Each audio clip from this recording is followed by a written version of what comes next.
Good morning, everybody. Welcome to today's meeting of the Pension Fund Investment Subcommittee, held on the 13th of November 2025.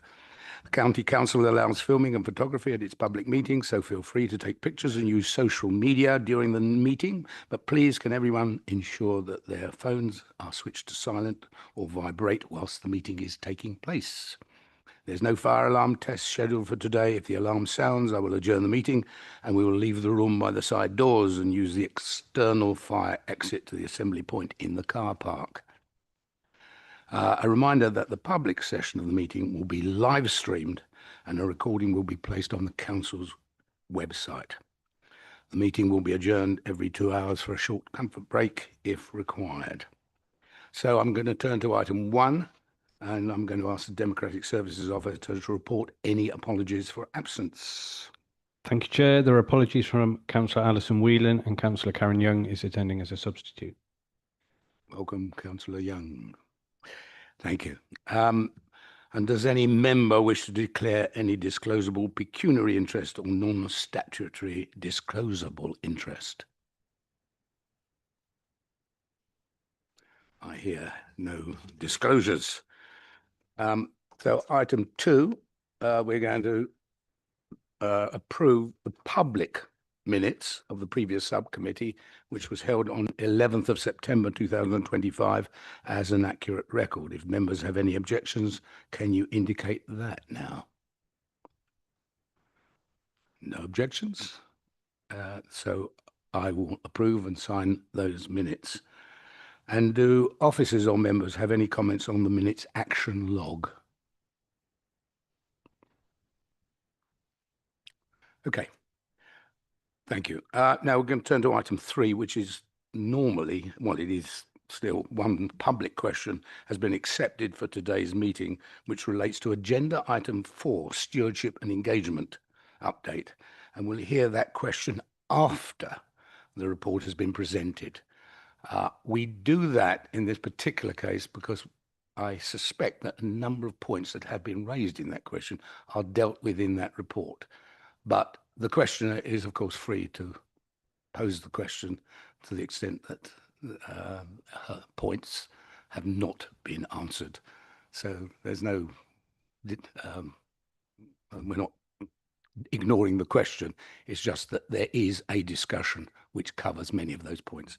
So accordingly, I'm going to turn to item 4, which is the stewardship and engagement report, which will be presented by Funding and Investment Manager Ben Barlow. Thank you, Ben. Thank you, Chair. I'll go through the usual stages first. So Ben, sorry, I do have a question. Yeah. So thank you, Chair. I was just wondering, the questions from the public, are they not published? I didn't receive an email confirming. Do we not get a supplementary pack with the questions included? The question will be posed, so you will hear it and see it in the minutes. Sorry, Democratic Services Officer. Sure.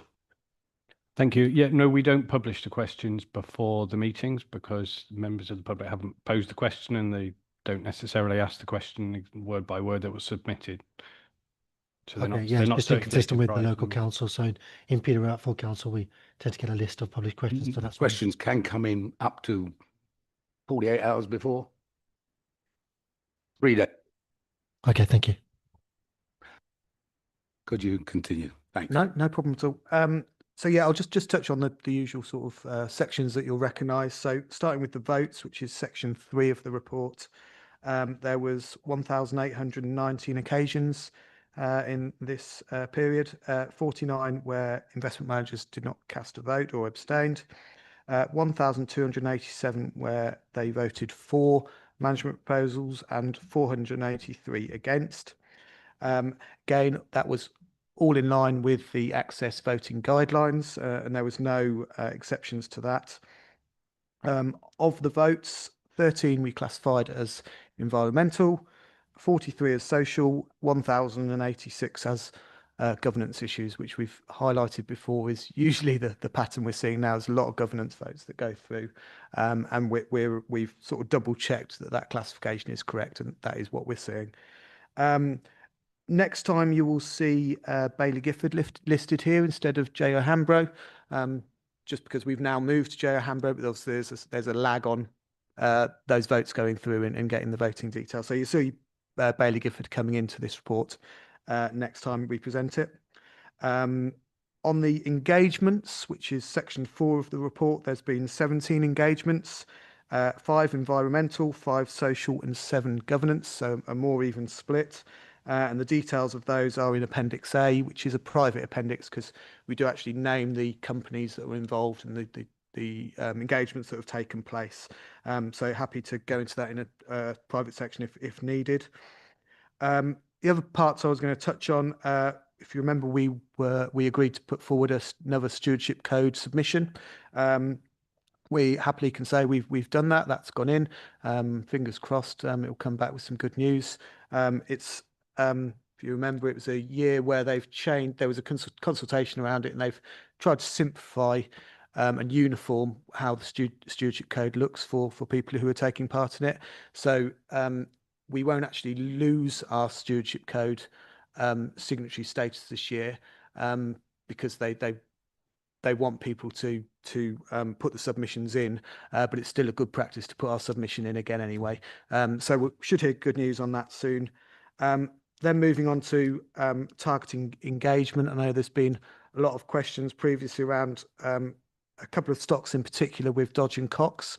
Again, in the private appendix, we've got the detail of their most or their latest engagements with those particular companies that have been questioned previously, which are the larger carbon emitters in the Dodge and Cox portfolio.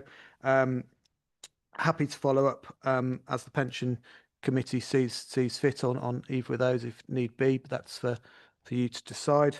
Then I'll move on to LAPF details. This is in section 8 of the report. First time actually I've seen it, there wasn't any voting alerts in the last 3-month period. So normally we might get voting alerts from LAPF where we would go out to investment managers and just ask how they voted on a particular situation that's been highlighted in these voting alerts. And the voting alert, they ask that managers are doing that. Usually that is in line with the access voting guidelines anyway, but there's none of those on this occasion. But there is obviously a lot of detail in there. We've tried to pick out some of that detail without giving you too much. We get a lot of detail on all the engagements and all the voting that are taking place. So as ever, this report, we've tried to bring out as much as we can through examples, just to try and give it a flavour. But we're always happy to bring other things out if it's needed, or I can take emails on if there's anything in particular that you'd like more detail on. I'm happy to get back to you on. Going forward, the stewardship engagement, once we get into Borders to Coast as our new pool, they do have an RI team, and this report, as well as the collation of the report and even possibly the presenting of the report, could be done by Borders to Coast in the future. So just something I thought I'd flag while we're talking about if we ever wanted to tweak how this report is brought to you and what information's in it. So that, unless there's any questions there, we'll move on to the Palestine issue. So we've done a bit more, and obviously this relates to the public question that we'll get onto. So we've now here brought details of the holdings against the Palestine Solidarity Campaign list, and the holdings against the stock. So really showing what we've got in our portfolio, which as a total is under 2% of the portfolio. And of the list, the PSC list, there's actually only 2 on. Sorry.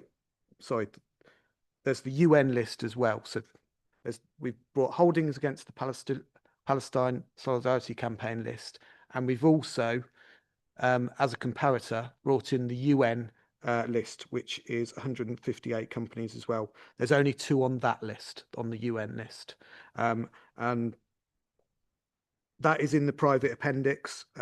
Rather than me waffling on trying to explain it, I'm sure you probably want to get into some of the detail and reflect back on the public question as well. So I wasn't going to go into any more detail, but happy to take any questions. Again, I appreciate there's quite a lot in this report in different areas. Just say something about the position with the national campaign from Palestine Solidarity and Yeah, what certainly. Yeah, the thank you, government is Chair. doing about it? Yeah, so the Scheme Advisory Board are sort of in a holding position at the moment. They're waiting on government regulation. They're of the opinion, and they've been to King's Council, as we've previously stated, that there's a fiduciary duty from the funds, but they're still waiting on any government direction before saying anything more concrete. There's also I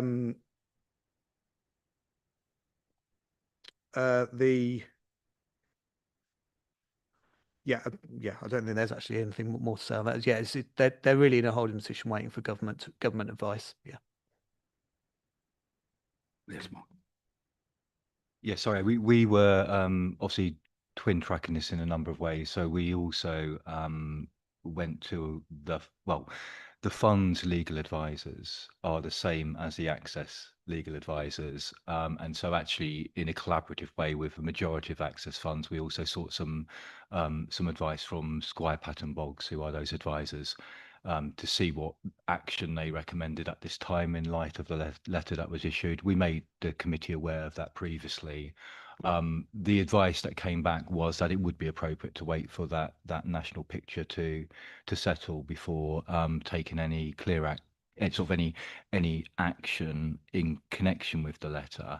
Obviously, what we decided to do locally was to do some analysis, and you see the detail in this report, both against against the PSC complicit list of involved companies, and equally that UN list as well. It's fair to say that the UN list may change in the future as to what companies are named on it, and some of the ones that are on the PSC list may obviously end up on there. But at the moment, it's obviously it is a different list, and we only have a couple of companies on it.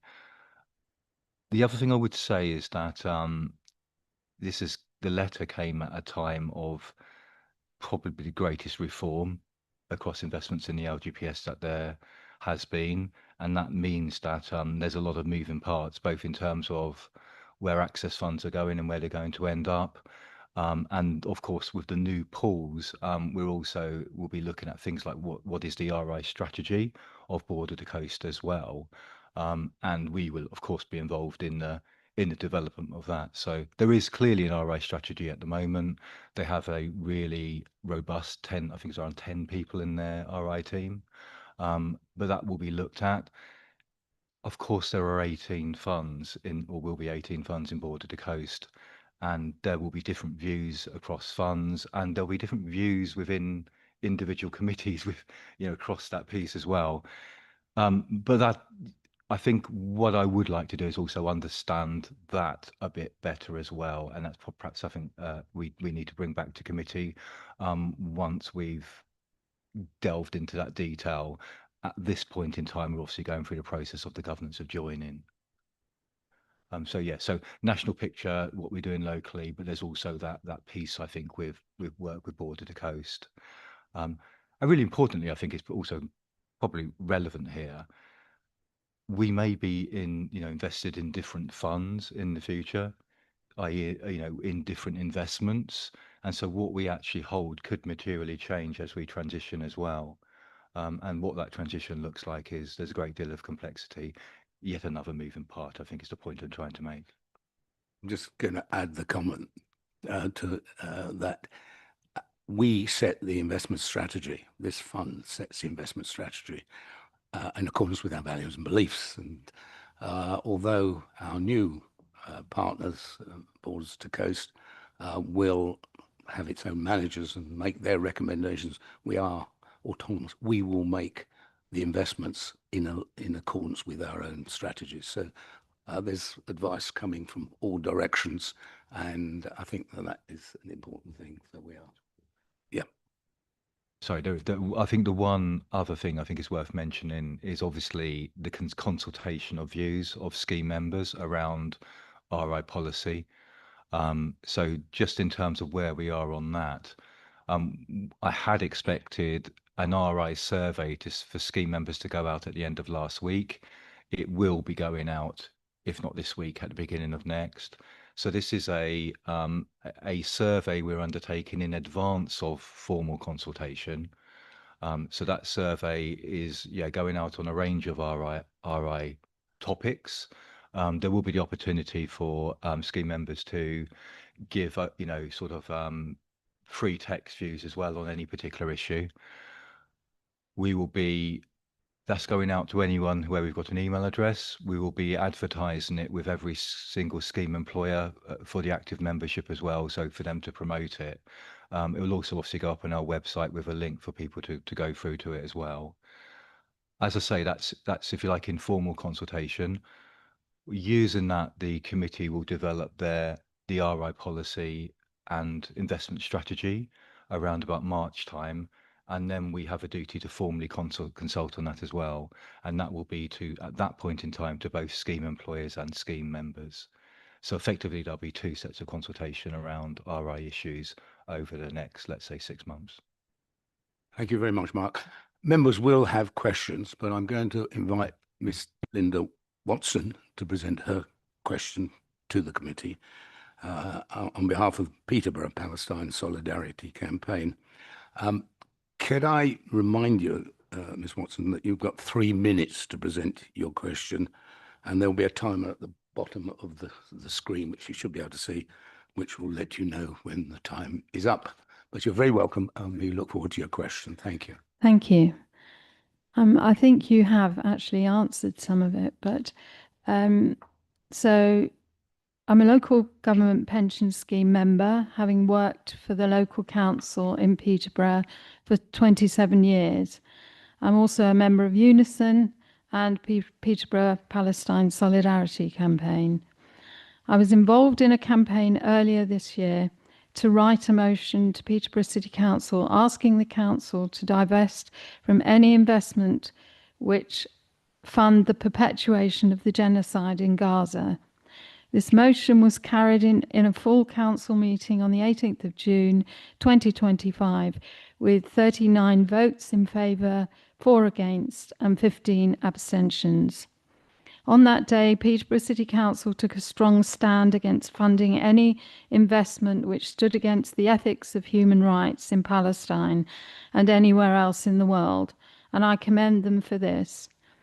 I'm proud of Peterborough for being one of the 24 authorities to divest from funding atrocities. This is only the start of the process. As a long-standing pension contributor and now recipient, I do not want my pension to be funding any part of a genocide.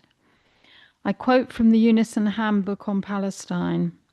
Pension funds are required to review and revise their investment strategy statement or statement of investment principles from time to time, and at least every 3 years, and must consult with scheme members on the contents. It is vital that members influence the contents of this document and ensure it contains a robust policy on how they will engage with the companies they invest in on environmental, social, and governance issues. ESG. End of quote. In 39 years, as a member of the local government pension scheme, I have never been consulted on the investments of the scheme. So my question is, how you keep members informed about the companies you invest their money in, how you ensure these investments are ethical in terms of human rights, and what course of action members can take if they do not agree with these investments. Thank you. Thank you very much, Ms. Watson. I think what we're going to do is give you a formal written response rather than try to reply today. You will have heard the discussion that we've already had. We're in the process, if you like, of reviewing our strategies, particularly in line with the change to the pool arrangements with Access. We are going out to survey, and then we will consult with members, so you will hear that. I'm not trying to answer the question, as you will see the formal answer, and you will have also seen that we have very small holdings in any of the listed share and companies which the PSC has listed. So you can see that we're taking this very seriously. We are waiting for government as well to come back to us with their response to the PSC conflict zone question that it has posed. So it's been taken seriously, but we're going to ask you to bear with us, and we will give you a formal written response. Thanks very I'm much. going to say with how many days, or do we have 10 days? If that's Thank you. okay. Thank you very much. Committee, we've been asked by Councillor Elliot Tong, who is the County Councillor for the Abbey Division, to speak on this item. And I'm going to ask for your consent, that voting members, as to whether you wish him to speak. So I'm going to ask for that first. It's for this committee to decide, not for me to decide. I mean, there's obviously some advantage in hearing what he has to say, but it's a simple question to voting members. Do you give consent for Councillor Tong to address us? Well, Councillor Tong, if you'd like to come to the microphone. I've got to remind you that there is a confidential appendix to this report, and your comments must be restricted to the public sector section of this report. And I'm going to add that this is not an appropriate occasion to make a speech. If you have questions on that report, we'll be happy to hear them. But if you stray into the confidential section or make a speech, I will ask you to stop. But so I'm going to ask you to raise your questions first, and there will be a discussion, and we may well come back to you. But you're very welcome. Oh, well, firstly, thank you for letting me speak today. I also found the information we just got given really, really helpful. And it's really great to see that the council is making progress on this issue. I came and asked a question about this before I was a member on the council back in December. And it's very reassuring to know that it's being taken seriously. I think the current genocide in Palestine is one of the major issues of our time. And it's something that scheme members are very cognizant of. People don't want their pension money to come from immoral deeds and be blood money. That's something that people are very open about. So it's really great we are actually trying to take some steps to address this problem. My question is just related to the timeline. Now, back when I asked in December, I was told we would have a timeline and some rough dates have been provided. But would you be able to provide me with something slightly firmer? So saying sometime around March, for instance, is a little bit vague. And I think for the sake of accountability, people would like a date, a deadline to work from, because that allows the council to be held to account if it doesn't reach that date and doesn't manage to begin these procedures in time. So that's basically my request. Simply, could we have something a bit firmer, an exact date to work from? I'm going to ask our head of pensions to respond on timeline in a minute, but you will have heard we're in a state of flux at the moment. We are waiting for a response from government to the PSC conflict zone opinion that it has presented to every fund, not just this fund, right across the country. So we are taking this in, but in a way we are in the hands of His Majesty's government. So it's very difficult for us to be definitive, but I don't know if Mark has got a clearer idea of timeline. Yes, I have. I think my battery is going to run out, by the way. So, but the relevant target meeting is the committee of the 19th of March. Now, whether we agree a strategy in that meeting, so if it was agreed in that meeting, clearly we would then be able to go out to consultation subsequently. But it could move to the next meeting if there's a need for us to come back on anything substantive. But yeah, the development of investment strategy is tied to the valuation. Yep. So you need to know what the valuation results are, which we will know by then, in order to obviously develop a strategy that meets the required, the assets move in the right direction for the liabilities. So that's the target. we would want to then consult as soon as possible after that. And then, of course, depending on the outcome of the consultation, it may come back to a committee, but we'll broadly know where we are around by that time. It's not in our interest to defer this any longer than it needs to be. Members like Mrs. Watson are very, very concerned, and quite rightly, that that they want to feel comfortable, and that this goes. I think you might remember that I made a particular point at the full council meeting that we will not be able to attract and retain our officers and people who work for the organisations or are members of the fund if they feel uncomfortable with the pension fund policy. So it's in our interest to get it sorted and a definitive answer on these very important issues. It's not the only issue, incidentally, on ESG. Clearly, there's a whole raft of things concerning human rights and children working in somewhere in the supply chain. We're very concerned about all of these things, and we really do want to ensure that this is an ethical fund in every sense of the word. So I don't know whether that now answers the question that you wanted to make. I think so. I really appreciate that. And I do understand that there, as you've rightly pointed out, there are unknown variables here.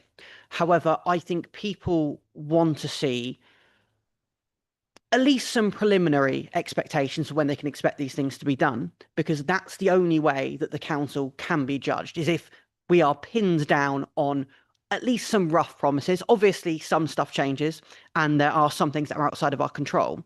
However, I think, as you've rightly pointed out, this is something people really care about, and it's very important it's addressed as soon as possible. I'll leave it there. Thank you. Thank you very much.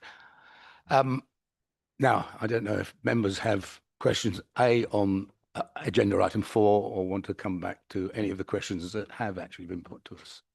So, Councillor Young first. I'm going to call you by your first names. It's a small group. Karen. Thank you, Chair. So I'm new to this committee, and so I read this this part of the papers with great interest, and I'm actually surprised that this pressure that we are applying that goes on. So I wanted to get an idea of how much leverage we have. What is our average percentage holding in these companies? If we are 0.01%, I'm wondering how much attention they pay to us. So just an idea of how successful we're being. I mean, there's some detail here, but in general, how successful we are and how much leverage we have. We'll ask Ben to respond to that. Thank you. Thank you, Chair. These relate to our equities. So our equities are 42% of our fund holding, our asset allocation. Sorry, is that not? Yeah, no, I meant, looking at, from the point of view of the CEO of that company, how much of a shareholding in that company do we have? In other words, how much leverage do we have over them? Yeah, it will vary obviously between the companies, but it's something we can take away and try and pull out. That's but it'll be depending on the size of the companies. I mean, we're investing in some huge multinationals like Amazon and some of those really big global companies, but there's also some smaller companies in there where actually our holding is quite large, and we do have more say so. But we can certainly try and pull out some information for you on how big our holdings are in these individual companies. All right, thank you. I was just trying to get a rough idea. Obviously, Amazon's not going to pay any attention to us at all, are they? I mean, yeah, I mean, in terms I'm of going to intervene it. Sorry, just in terms of Amazon, its market cap, I think it closed business yesterday, is $3.4 trillion. Right. So, and we don't own a number of decimal places beyond the zero in terms of the holding in Amazon. The other ones, it's easy to find the information. You can find the market cap of each of those companies that's listed. It's usually on, just Googled it. I did so a moment ago, and you'll be able to see how much holding there are. Obviously, in the likes of Barclays, Amazon, very small amount. But bookings, I'm not quite sure. I was trying to find the market capitalization of that. I suspect that's probably in the hundreds of billions rather than in the trillions, but still fairly large companies. So it's just worth bringing that information out. Right. So what's the response when we go to them and say? I'm sorry. When we go to these big companies and we say, you Well, know, I was going to do two things. One, I was going to refer you to the confidential appendix where you see the questions that have been put to senior management in all of these companies. And our managers, by and large, do try and hold them to account and will vote against them on occasions. So we do have a bit of influence.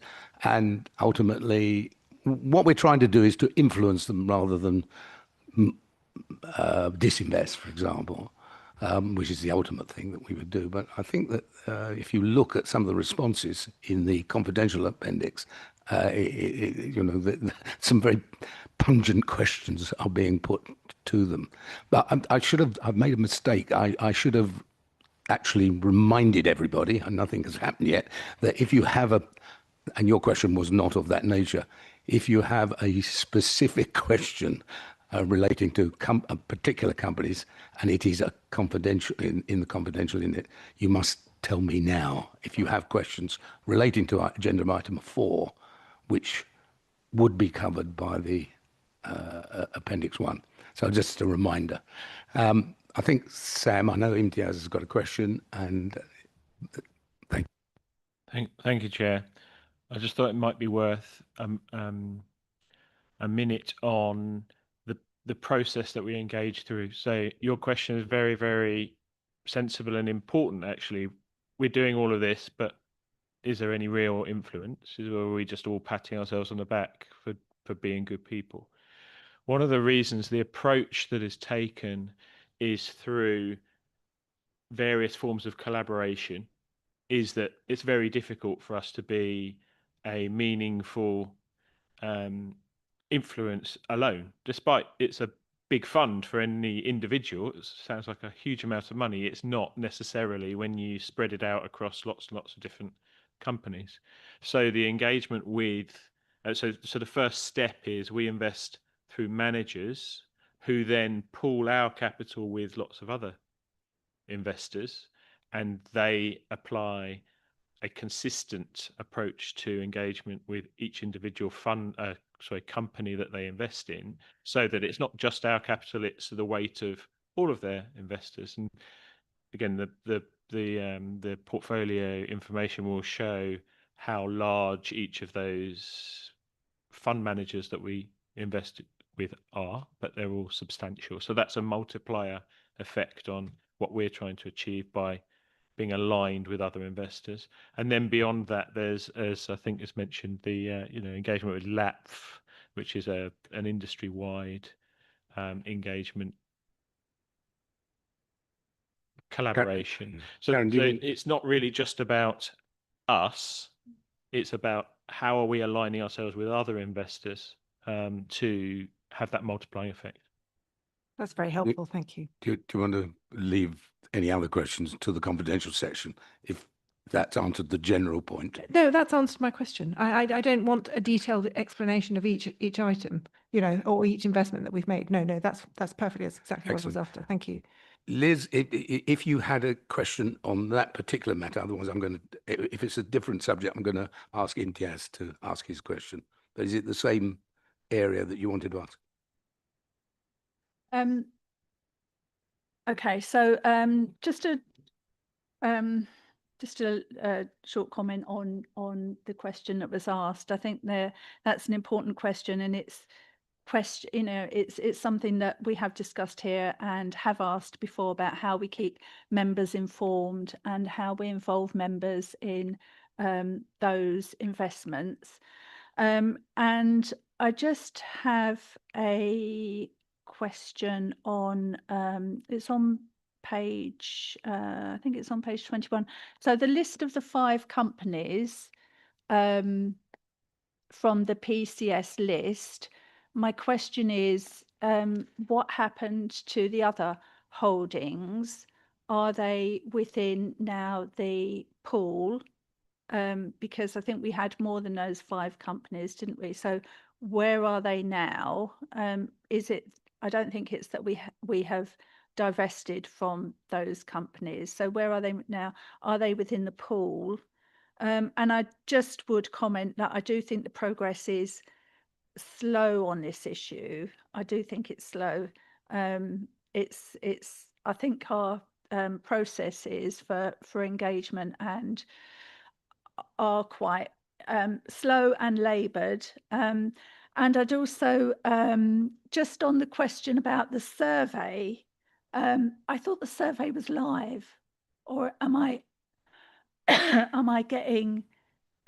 Is there another survey? But I thought the responsible investment survey was already live, or have we got a copy for a preview? But I thought it was live until the 30th, starting from the 6th of November. Or is that another survey? We we paused the Cambridgeshire one based on when we launched the Northamptonshire one. So it is literally on the cusp of going out. But Okay. it hasn't it hasn't gone live as of today. Okay. So I think it's going to be Ben's priority when he gets back in the office later today to try to launch it as soon as possible. We certainly want it out by next week. But you're right, because it's not gone live yet, we'll probably extend it by a week or so. The original intention was for it to be launched at the beginning of November for the entirety of November. So we will just extend it. And based on the responses, we'll see whether we need to extend it as we near the end as well. So expect it to go live very, very soon. We have no other holdings, whether through Access or This includes Access. This was going to every single manager and asking them what of this list we currently hold. The PSC list is obviously a moment in time. It's quite aged now. We don't know what the full PSC list that hasn't been disclosed is, but we've analysed it against the holdings we had, and clearly there's been significant movement. I think obviously the situation will evolve. We can obviously look at other lists as well. The UN list, as I said earlier, may evolve, but yeah, I think if I could just finally add, sorry, while I have the microphone, the discussion around collaborative action was incredibly important. And just to give you another example, LAP certainly get access to the world's largest companies. They have had direct face-to-face discussions with BP, for example, and at a previous conference went through what those discussions were. With the likes of Glencore, etc. So they do have access to the world's largest companies because they are talking on behalf of one of the world's largest schemes in the LGPS. We also have undertaken collaborative action ourselves. You may recall we were involved in an osmosis non-disclosure campaign around Amazon and their water reporting, or their water usage reporting. So that's something where a number of we were asked if we were prepared to do that. We considered it, and we agreed to be named within that work. So collaborative action can be on a much smaller scale as well, and quite local to us. Yeah, and on the holdings, sort of within the period that we've taken these point in time, remember we're moving from J.O. Hambro to Baillie Gifford, so there'll be some movement there. So as Mark said, this is just a point in time on the holdings. Trades happen daily, so it could move, but that's certainly the point in time. On the osmosis extra disclosure work we're doing, we've got an update coming next week on some of the Amazon work, so we'll bring that into the next report as well. Thank you. Intes. Thank you, Chair. So I read through this item, and obviously there's been quite a lot of discussion, so some of the items have already been covered. But what I would say is we're kind of missing the point here. Like, if you've compared the PSC list with the list of all the equity holdings that we have, and you're saying that the assets that coincide represent less than 2% of the fund, what you're saying is it's not a massive problem for us, which is good, because we don't want 50% of our equity holdings to be on that list. So it's a good thing that we've got a very small investment in companies that have been identified as being complicit. Then we've deferred our decision on whether we divest or not to the Scheme Advisory Board. And they've come back and said, put in a holding position, but check against your own responsible investment strategy. That's a responsibility that you have. Okay. We've also gone back to, I forget, was it Squire Patton Boggs, legal advisors, international legal consultancy, 1,400 partners, whatever it is, ridiculously large company. They've said there's definitely a case to answer here. PSA are making a compelling case, and what you should do is you may wish to consider seeking further information from Waystones on PIRC or PIRC as to how the fund's investments align with Access's responsible investment policies. So it sounds like we might have a problem, okay? We may not, we may, sounds like we might have a problem.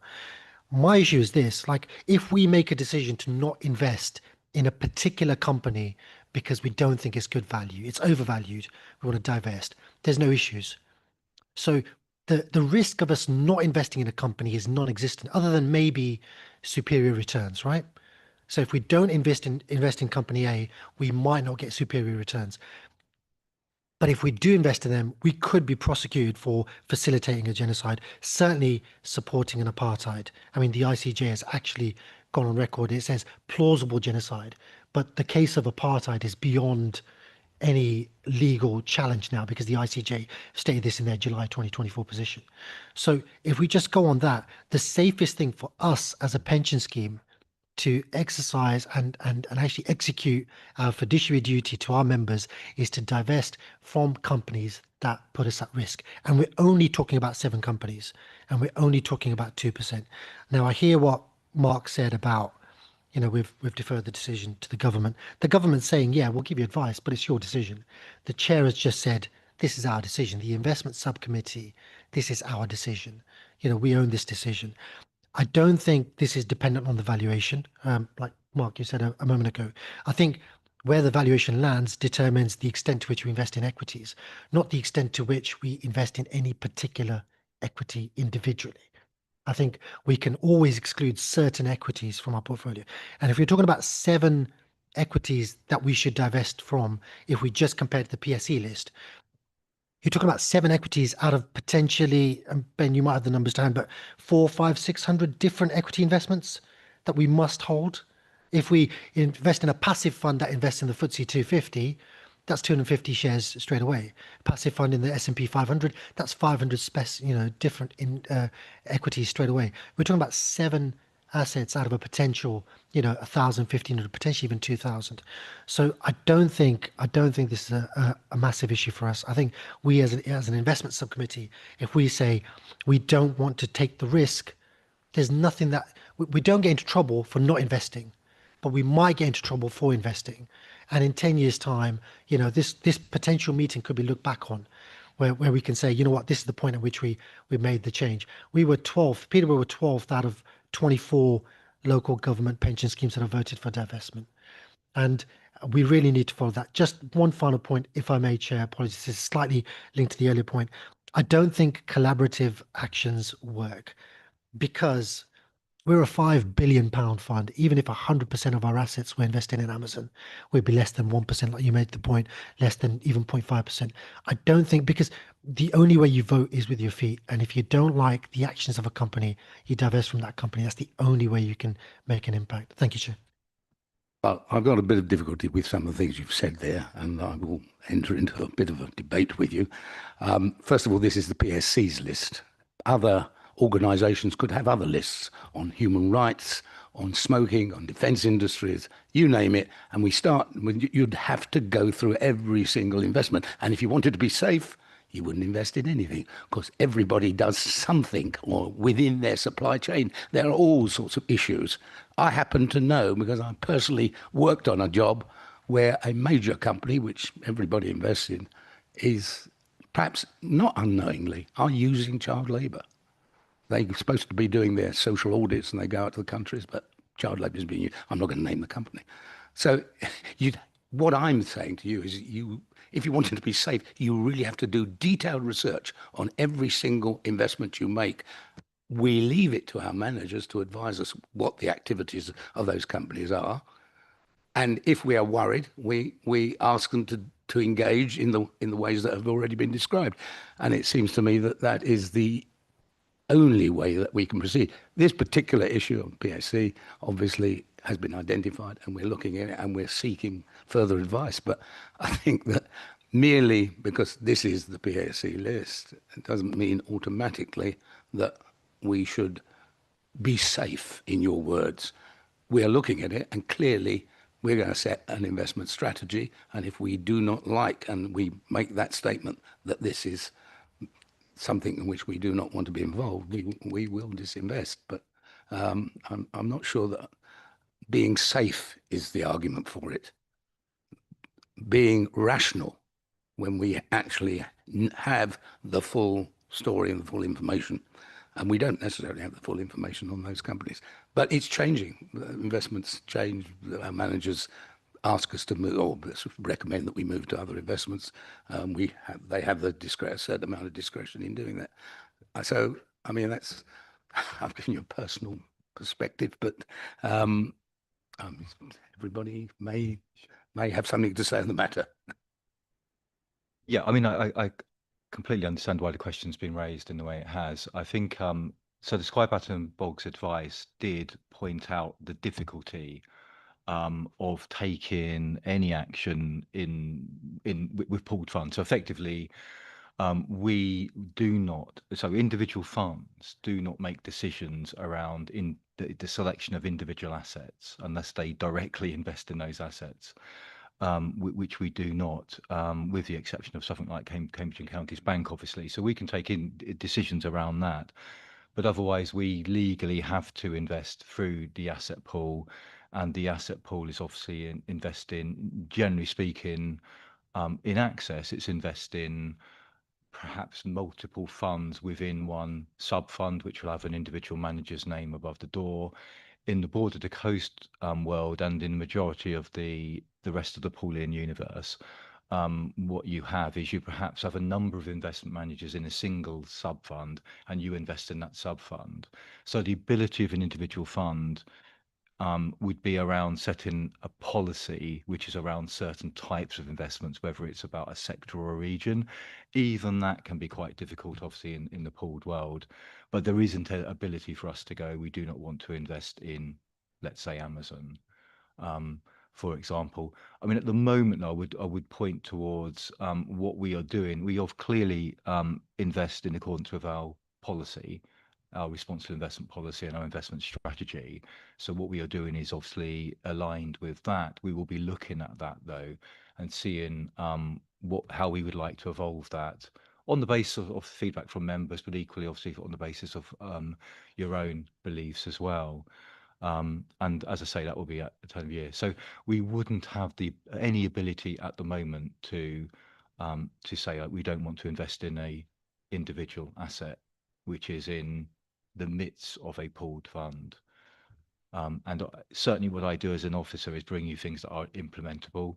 If something isn't implementable, then we wouldn't bring it. So that's the kind of the framework in which we work at the moment. And I'm not really aware of individual LGPS funds that have been particularly selecting individual assets and saying we don't want to invest in them, and we are not going to invest in them. It's through policy, basically. Thank you. That's really it's really informative. Actually informs a lot of my knowledge, but I'm sure we have the functionality to apply exclusions to specific assets. Exclusions is a known term. It's been applied to known baddie companies that might be, investing in things like tar sands and those kinds of things. So there's like specific activity that we've already highlighted that we've been able to add an exclusion to. So is that not something that we do at this level? Is that something that happens at a pooled fund level? And where does that exclusion take place?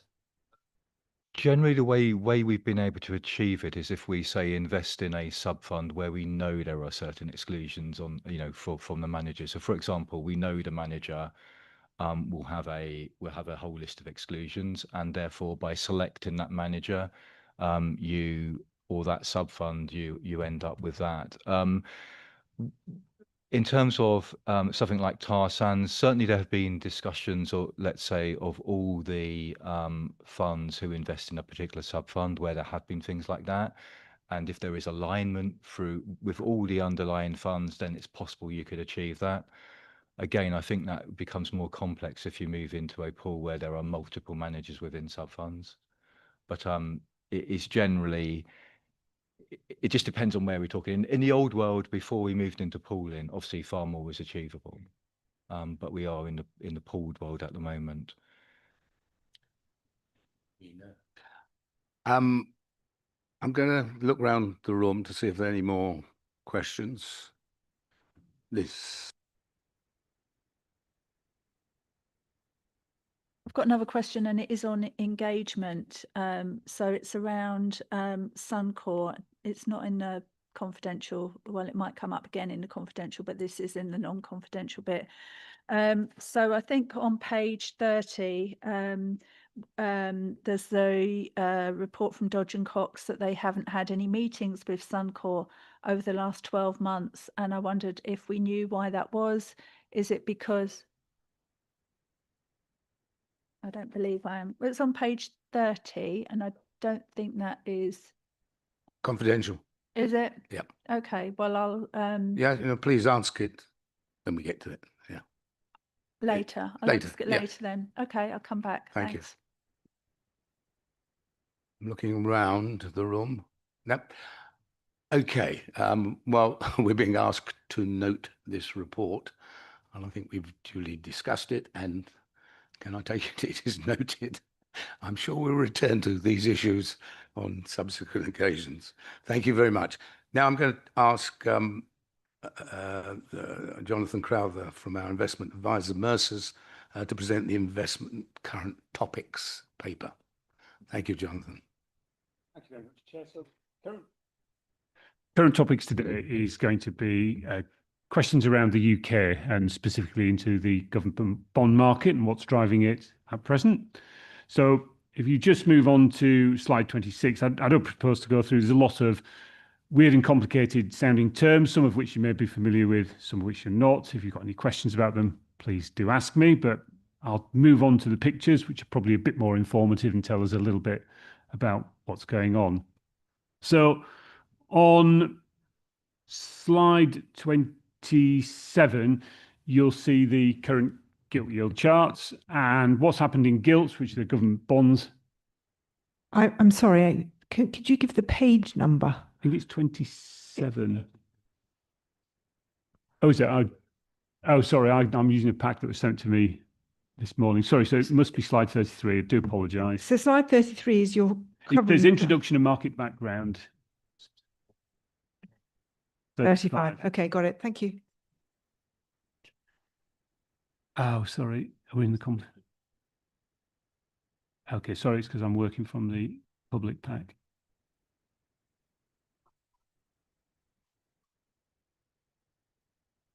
Second. Yes, so slide 35. So on the government bond market, we've seen an enormous rise upwards in government bond yields, so the rate at which the government is borrowing from markets over the last 12 months. And that's been for a number of reasons. First one, that bonds have globally been selling off over the last 6 to 12 months simply because what's been driven by geopolitical events and concerns about rising inflation and how governments and countries are going to deal with those issues. On top of that, there's been, as you'll be aware, lots of concern around the UK's fiscal position, how it's going to fill its borrowing requirements over the next few years. And for markets, their view is if you're going to borrow more from us, we're going to charge you more for it. I think one of the things is definitely to put aside is the fact that anybody would presume that the UK is going to default on its debts, I think is rather unlikely, given that we print our own currency. So the real issue is if you want to borrow more, you'll pay more for it. And that's what's been driving UK government bonds relative to others. And there's also been some structural changes in demand. Over the last 10 or 15 years, we've seen enormous demand for long-dated government paper linked to inflation from corporate DB pension schemes. That appetite has been sated considerably over the last few years, and so that demand has tended to fall away, and that's removed one of the larger natural buyers for government debt. So as a consequence of that, what we've seen is government yields rising above development markets. So it's happened at the 10-year, which tends to be driven by global macro events, and so that's more about what's happening in the rest of the world.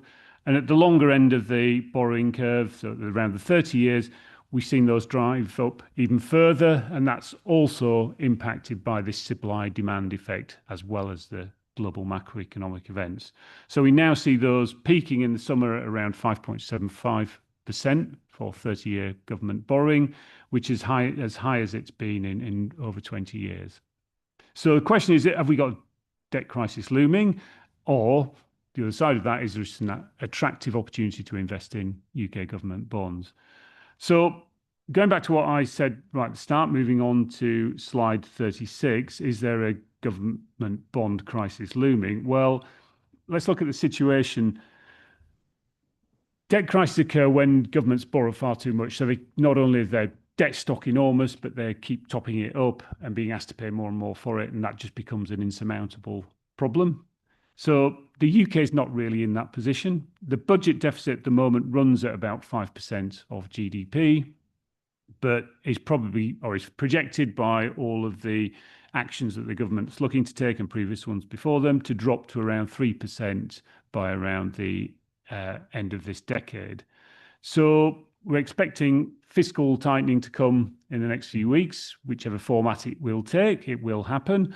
And markets will view that positively in that they'll see that the government isn't just going to keep on borrowing and borrowing and borrowing. So that means the appetite they have for the debt is improved and the price they're prepared to pay for it is higher. So that will bring down borrowing costs. In terms of the size of debt relative to GDP, so at the moment the amount the country borrows relative to what we produce is around 100%, which is quite high. But you'll see from that chart at the bottom of the page that it's been much higher at points in the past.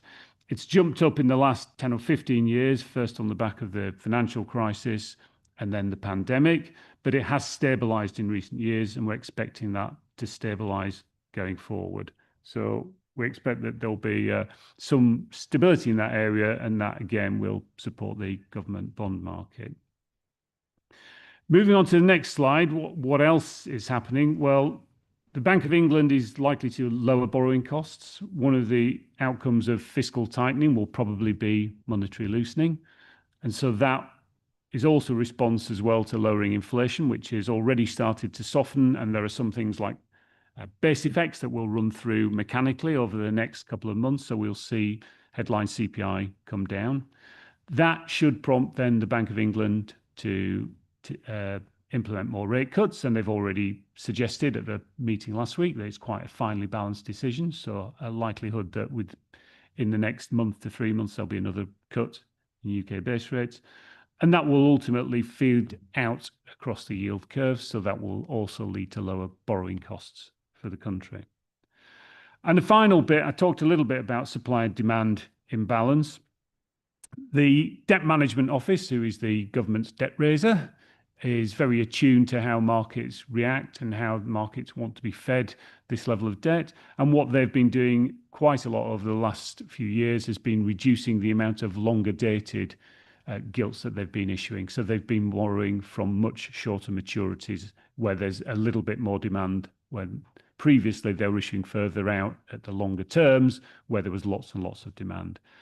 And then the other area of this is the Bank of England has been selling some of the gilts that it bought through the financial crisis and through the pandemic back to the market. And that has been increasing the supply. But just recently, the bank has reined back from that and is going to push less of those gilts back into the market over the next 12 months. So again, that will have a positive impact on reducing supply. So that's another factor that will mean that we don't believe that yields are looming out to an area where we're going to have a crisis. So given we don't believe that there's a crisis coming and that gilt yields are going to go off to the moon, then that presents question 2, which we've covered on slide 38, is now an attractive time to invest in government bonds? Well, there's lots of positive factors supporting it. On the 3 areas we've looked at there, fundamentals, valuations, technical reasons. So on the fundamental reasons, we know UK government's softening because there is fiscal tightening coming.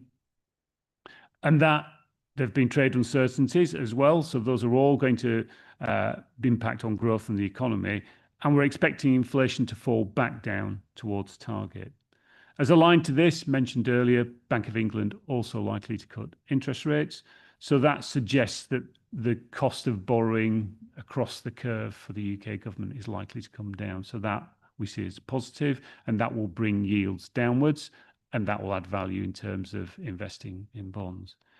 From a valuation perspective, long-dated government bonds are at near 30-year highs. So when this was done, they were around 5.5%. This morning I checked, they're around 5.2%. So there's opportunities to buy in for long-dated high levels of return that are effectively guaranteed by the government. And these are above fair value at the moment in terms of just thinking about, if we look at target inflation of 2%, general real GDP growth for the country of 2%, then there's quite a healthy risk premium built in there that can be reduced. And then finally, on the technicals, as I mentioned earlier, we've got reduced long-dated gilt supply, so less supply coming at the long end. So that means there's still going to be some demand there. With reduced supply, that will hopefully bring yields down and push the price up. So that makes it an opportune investment. And we also believe that as the UK fundamentals improve and the position looks better, not just to domestic investors, but to international investors, there'll be increased demand for gilt purchases. So for all those reasons, we think that UK gilts do offer a relatively attractive opportunity at this point in time. Happy to take questions. Thank you, Jonathan. Very complex subject, well presented and succinctly. I do have a question, which I think will be a nice one, but let me open it to the floor first of all. Yes. Thank you, Chair, through you. Thanks for that presentation. It's an interesting question, isn't it? This is the kind of thing that happens before you do have a looming debt crisis that actually shows itself, and it's a tricky one. With all the best will in the world, there's so many factors that push out, not just in the medium-term future, but in the 12-month future. You could have a change in government, you can have a change in fiscal policy, you can have a change in taxation. There's so many unknowns, so you kind of have to take the market for what it is on any given day, because that's the weighted average of all the views of all the investors of the market on a particular point in time. Just item number 3, we're talking about the Bank of England lowering the cost of borrowing, and that's encouraging more borrowing from investors and more investments and so on. But there's only a limit to which that can happen, right? So if you've got 10-year gilt yields at 4.7, 4.8%, then short-term cost of borrowing might be significantly lower, but actually medium to long-term is going to be pinned to that 10-year gilt yield. And if it falls much below that, then there's arbitrage, which is not going to happen. So there's only so much that the Bank of England can do to try and temper that. So that's just an observation. And then the other point I was going to make, and I guess a question from you, is I think later on in the pack, we talk about the need to rebalance because our equity portfolio has gone up. It's performed quite well, particularly over the last 6 to 12 months. And our our fixed interest portfolio has obviously gone down given the rising yields. And that's automatically triggering a rebalance of our holdings. So we're selling from an outperforming asset and buying into an underperforming asset, which is fine when you've got like mean reversion. But if you're doing that automatically ahead of a debt crisis, you're setting yourself up for massive losses. So I just want to take your thoughts on how we can control against the risk of automatically putting more into a failing asset class. Not saying it is, but potentially. Yeah, sure. One of the things that I just want to explain, which I think is helpful in context. So the government bond yield curve, so the government's level of borrowing from 0 out to 50 years, sort of segments into 3 areas. So the first area is around 0 to 5 years, and that's really firmly driven by the Bank of England and monetary policy. So you're absolutely correct. The bit between 5 and 15 years is really driven by global macro events. So what are the Americans doing? What are the Germans doing? How is our economy play with other economies in the world? And that's correct. That's also driven by 10 years. At the long end, beyond 15 years and out, it's really driven by supply and demand. It's driven by who's buying. And the people who buy at that maturity are corporate DB pension schemes, local government pension schemes potentially, and insurance companies. And they all have long-dated liabilities and they want to satisfy those long-dated liabilities. So it's correct to say that the Bank of England has most impact at the short end of the curve. All of these factors do have some effect at different parts of the curve, but I've just explained to you where I think they're most concentrated. In terms of the Bank of England reducing interest rates, it will have a knock-on effect, but also the Bank of England own an enormous stock of shorter dated government bonds, and how it pushes those to and from the market also has an impact. And how the Bank of England considers its monetary policy, it's looking at both levers. It's looking at how do we reduce interest rates, and we've got this big stock of bonds that we've bought. How do we push those back to the market through time to reduce our balance sheet? So there are, and those two are not completely separate, they're intertwined in terms of how they work. So that's how the Bank of England has an influence, both at the very short end of the curve, but further across the curve too. In terms of rebalancing, the position with the fund at the moment is it's overweight equities. It's actually also overweight fixed income and underweight alternative asset classes. Those alternative asset classes, as we've discussed a number of times at committee, are illiquid, and it takes a considerable amount of time to deploy capital into those markets. So at this point in time, the only options we have are we either take money out of equities and put it into alternatives, but that's going to take some time to feed that market, money into that market. So you either continue to run with equities, or you look at bonds and say, are they on a relative basis better, less bad, less overvalued than equities are at this point in time? And I would argue that's the case. In terms of your point about if we invest more in bonds and there's a debt crisis, do we have a problem? Remember that our liabilities ultimately are dictated by long-term interest rates and long-term returns.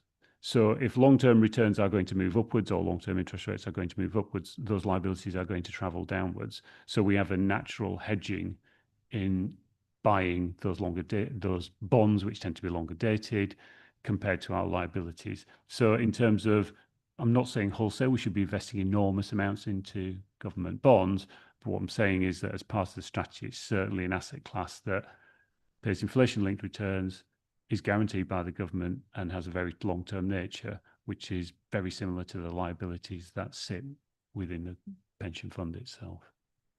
Okay.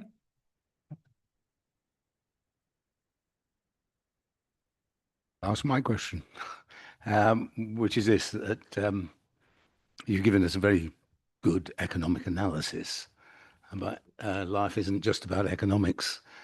So I suppose, and this is of course speculative, but what is the relationship between fiscal responsibility, which is obviously driving your essential recommendation that gilts are a good investment, and political instability? Because that may be the cost of achieving, maybe, I don't know, speculation, of achieving the financial responsibility. Obviously, if taxation does rise at a particular level, government, this government is not as secure and as stable as it might have been. And of course, obviously, there's political instabilities in various other parts of the world. So how robust is your recommendation in that context? I think we've all seen the episode 2 or 3 years ago when governments play fast and loose with money and fiscal policy and monetary policy. What happens to them? The UK government got an absolute spanking 3 years ago from the markets for what it did. And so whatever government is in place and however it chooses to move politically, it will be hemmed in by what its government debt position is and what it can achieve. For quite some time over this year, the markets have been saying, we don't like what you've been doing from a fiscal point of view. You stepped up, you introduced a number of measures that were designed to improve the fiscal position of the country, but you did not follow through on all of those measures. So we want to charge you more because we don't think you're under control. It's been reasonably obvious across most participants in the markets over the last few months that the government will have to increase its fiscal take. And because of that and recent events where the government has more or less started to hint very strongly in that direction, it's no surprise that bond market yields have fallen on the back of that, because that's what they're expecting to happen. So if, when we get to the budget at the end of the month, I would expect that we'll see something along the narratives of what has been played out already. And if that's the case, the bond markets will take it reasonably well. And if the fiscal position comes under control, you'll start to see probably a rally and a drop in government bond yields across the curve. if on the 26th of November the government turn up and do something that hasn't been telegraphed to the markets will just turn around and say, okay, we don't trust you, we don't believe you, so you'll just have to pay us an awful lot more. What that will do is that will push bond yields up substantially, and that will hurt everybody in the country because the cost of our debt, because we do borrow lots, will go up substantially, and we'll all be all the more poorer for it. So there is a sort of safety mechanism that comes through the markets that will punish governments who are fiscally lax and don't really address the problems that need to be addressed. As they say, sentiment seems to have been baked in at this particular point in time. Yeah. It's difficult to understand actually that this conversation goes on between all the traders and market professionals, but obviously it does. And endless pages and pages of it.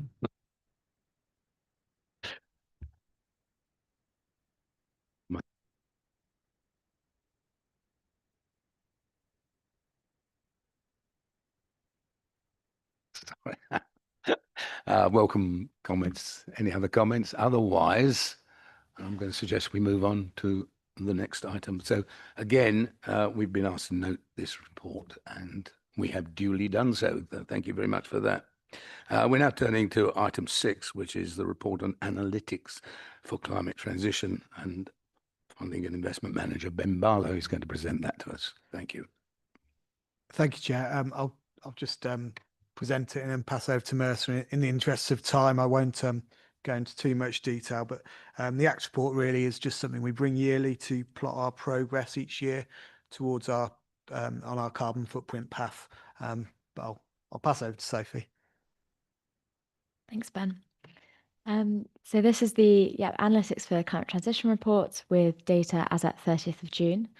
We ran a carbon reporting training session with the Pension Fund Committee a few weeks ago, where Chris, who is online, presented parts of this report. So some of you may have seen some of the contents of this paper before. And just as a reminder, we're in public session, so we'll discuss the contents of the public pack here, and then in private session come back to the table of the top 10 contributors to carbon footprint. So on page 50 of the pack, this analysis is conducted to support effective management of climate-related risks as identified within the fund's risk register. And we've noted that this analysis covers 57.5% of the fund's portfolio, which covers equities and multi-asset credit. The analysis was expanded last year to include multi-asset credit. So this is the second year of reporting on this part of the portfolio. The part of the portfolio which is not included in the analysis is the private markets part of the portfolio. As we know, data in private markets has historically been scarce. However, we requested updated climate metrics from all private market managers in June of this year and have collated the results in a separate paper, allowing a comparison with 2024 when we did the exercise last year as well, which will help us identify priority areas for further engagement. There are also initiatives that are improving data availability, such as the EU Sustainable Finance Disclosure Regulation, which we hope will support managers in their reporting of climate data within private markets as we continue. So Chris is now going to cover the fund's progress to date on page 51 of the pack. Thank you, Sophie. Can I just check that you can hear me in the room? Yeah, all good. Thanks, Chris. Perfect.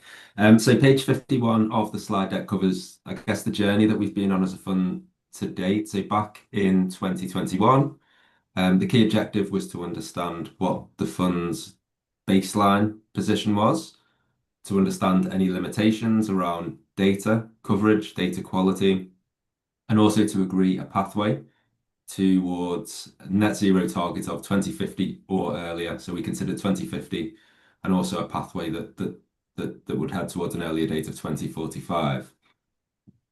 One of the key limitations at the time of the initial analysis was data coverage. So across equities, data coverage was very strong. Still some estimated data within there, but broadly very good coverage. Other asset classes, including corporate bonds at the time, it was still a nascent area of climate reporting within corporate bonds. So the decision was taken just to focus on the equity portfolio initially and understand the starting point for the fund's listed equity portfolio. So a pathway was set, a decarbonisation curve for the fund was set based on a carbon intensity metric of carbon footprint. And the fund also agreed interim targets, so 2024 and 2030 targets for reducing that carbon intensity.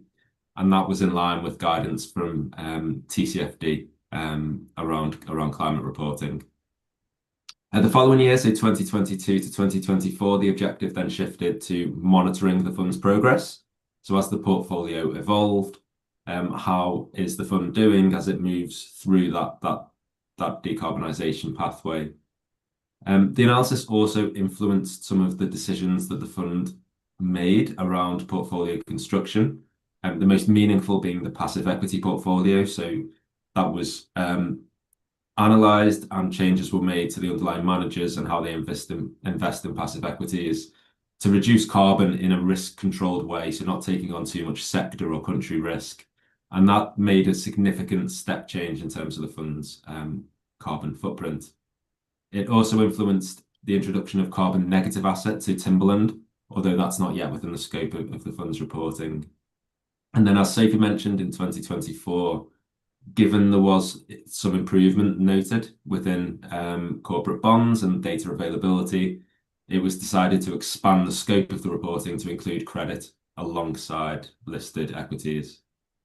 So the objective of this year's report is again to monitor and acknowledge progress that the fund has made, to understand the reasons for any changes from last year, and again to continue to recognise any limitations in terms of data.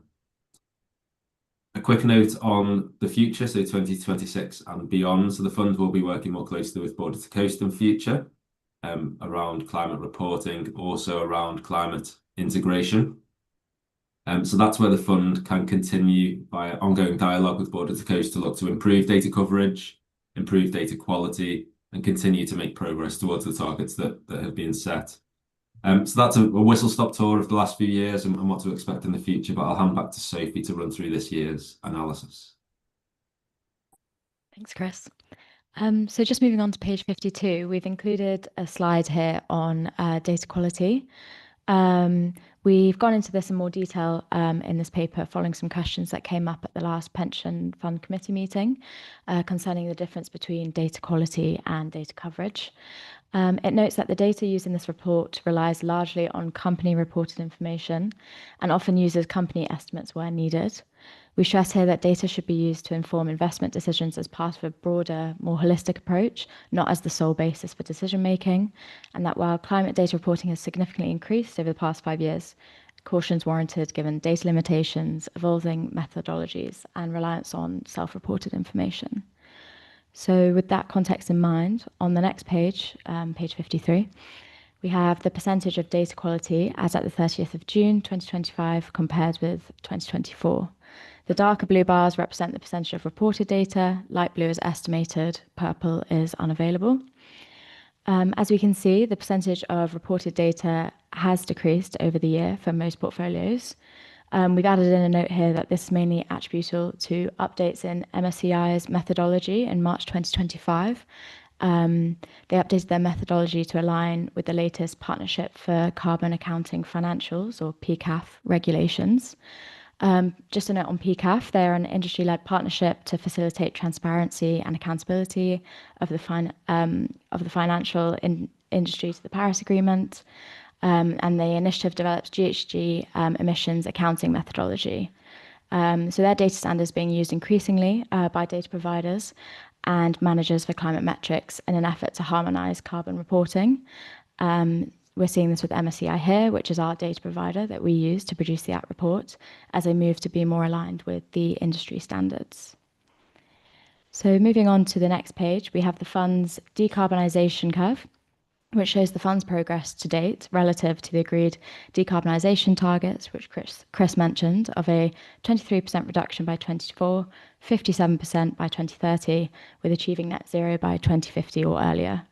So relative to the June 21 baseline, the overall carbon footprint of the portfolio decreased by 51%.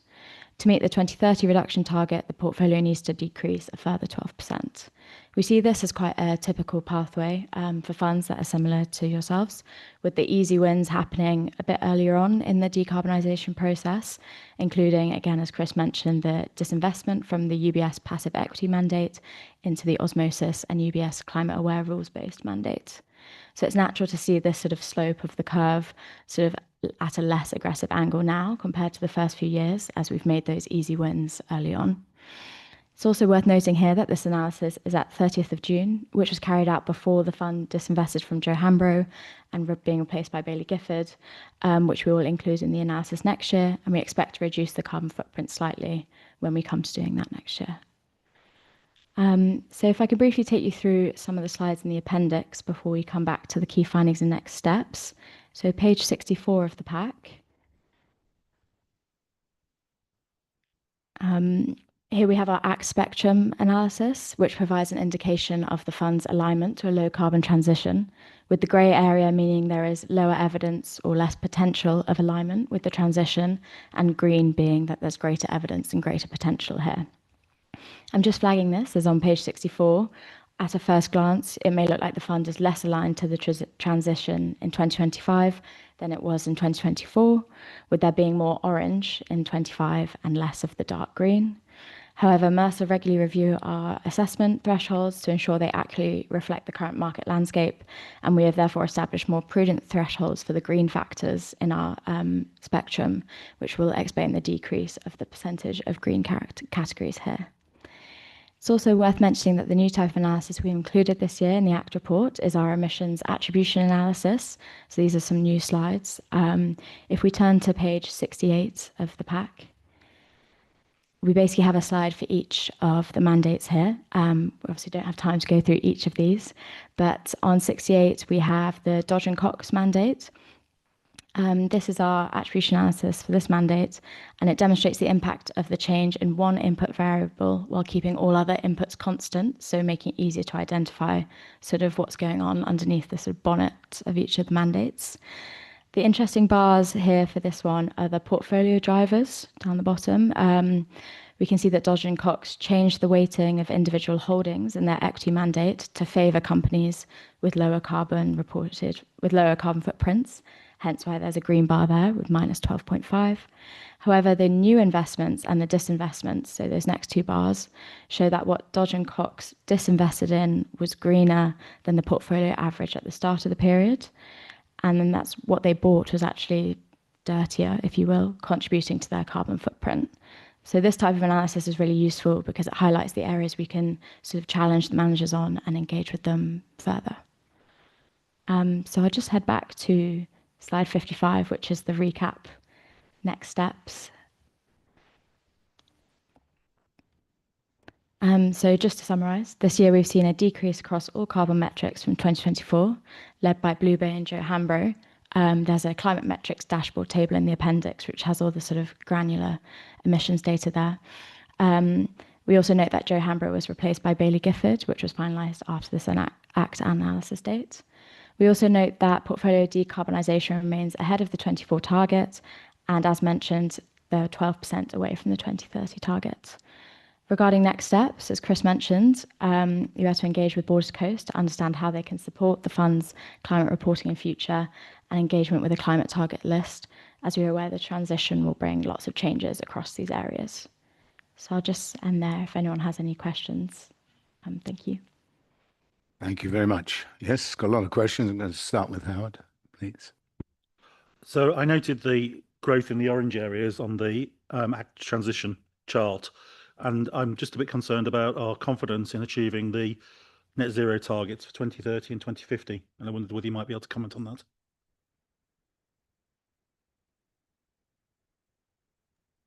I'm happy to come in here if it's helpful to do so. I think page 64 and I guess the increase in orange. Now, many of the portfolio stocks within these portfolios won't have changed over the year. So what we're really doing here, or the key reason for that change, is that we're holding the portfolio companies to a higher account. We're holding them to a higher standard.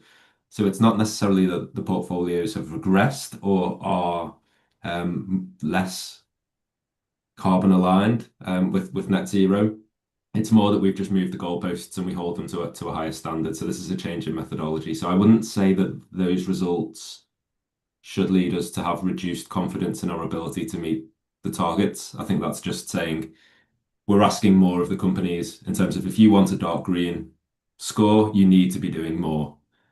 In terms of confidence in meeting the interim targets, I think we move back to page 58, which shows the, sorry, I'll move further back, that page 54, which shows the decarbonisation curve for equity and credit.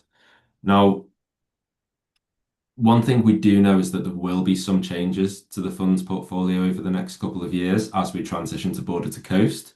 We don't know exactly what they will look like, but the equity portfolio will change. The corporate bond portfolio will likely change in terms of underlying managers, in terms of underlying companies. So I think over the next couple of years, the objective for the analysis should be to continue to monitor what the exposures are, what the impact of any changes as we move to border to coast have been. And that will give us the information we need in terms of actually, are we making faster progress towards our targets? Has the progress been slowed a little? And then how can we engage with border to coast to ensure that we continue on this pathway? So lots of change to come and important that we monitor what the impact of that is. Thank you. I think one of the things for me would be to try and get some measure of the risk of achieving the targets or not as we go forwards, just as a general comment. Guess it should be part of our risk analysis, and is.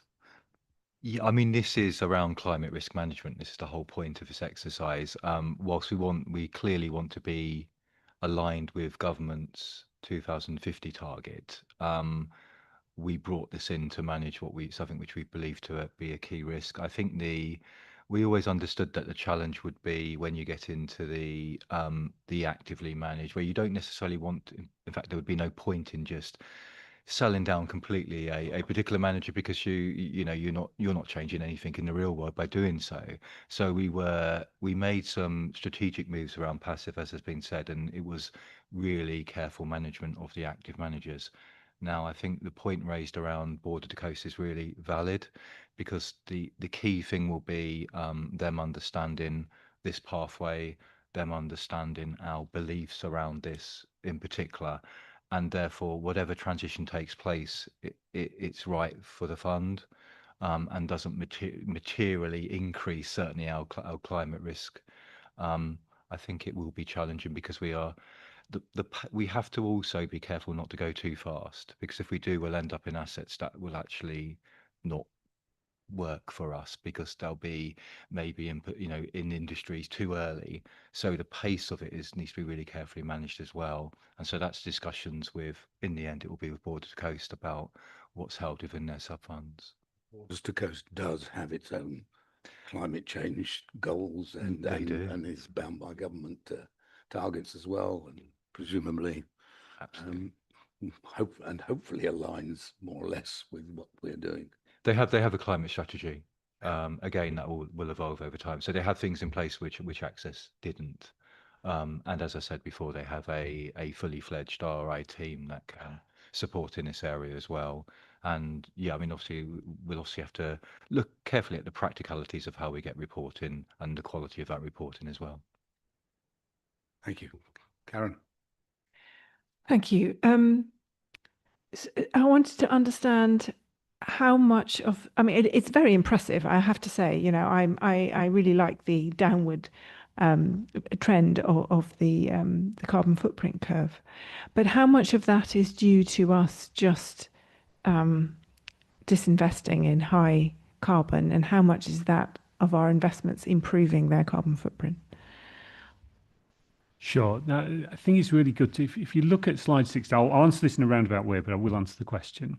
If you look at slide 60, we've got this sort of perfect view of we're naturally going to glide into net zero by 2050, which is nice pictorially, but that will not be how it plays out. It will be a bumpy journey up and down along the way.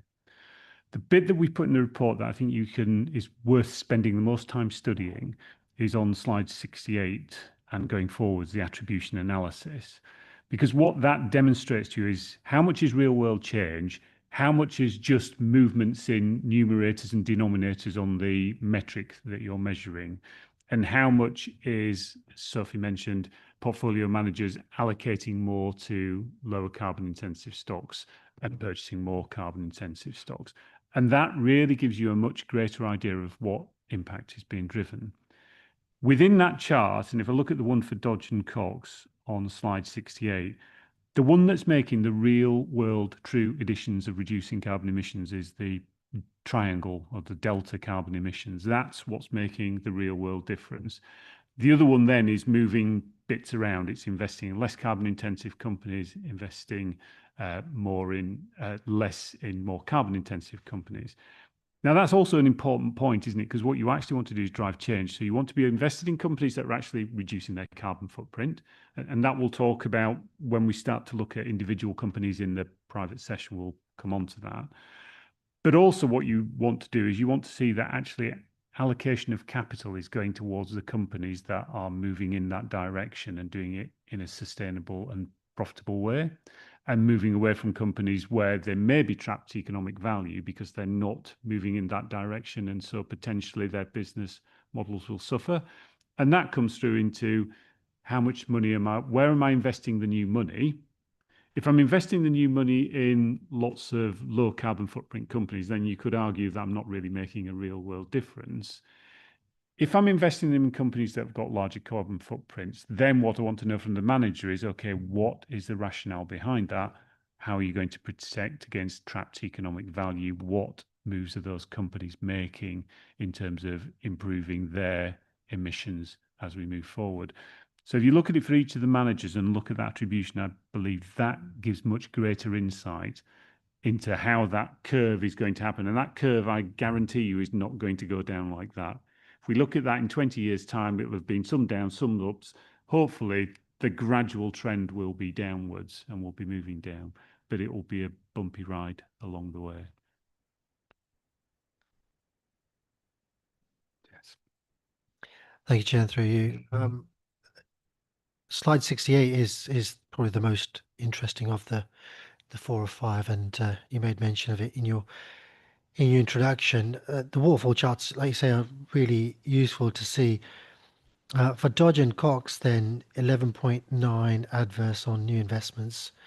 The note says new investments have on average been higher carbon footprint than the portfolio average.